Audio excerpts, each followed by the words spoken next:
Para sa karamihan ng mga estudyante, kaabang-abang ang unang araw ng balik eskwela matapos ang ilang buwang bakasyon.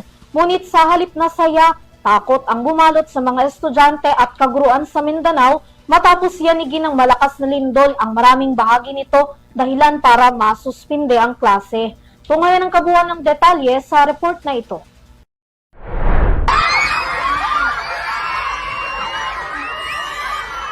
Bantay mo, anak. Bantay mo, di ate.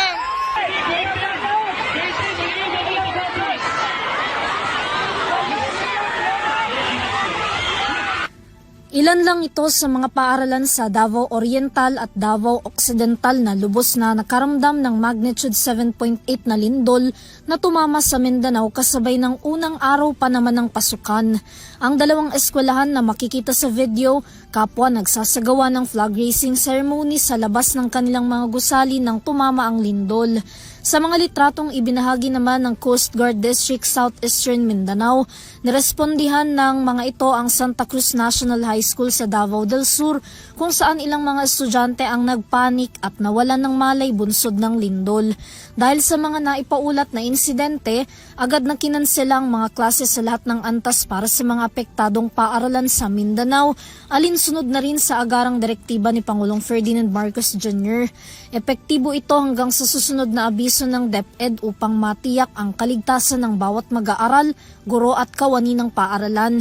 Batay sa pinakahuling ulat ng DepEd, hindi bababa sa 6,000 mga paaralan sa 5 rehiyon ang nakaramdam ng lindol.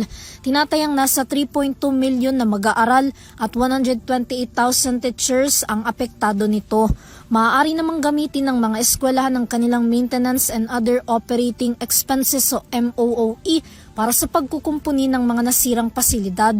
Nakahanda naman ang ahensya na magdagdag pa ng pondo kung sakaling kukulangin pa ang MOOE.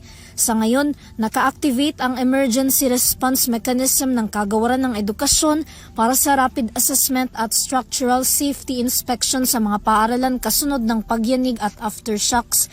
Nagpadala rin ng karagdagang structural engineer mula sa Central Office para maging katuwang sa pagsasagawa ng mga damage assessment.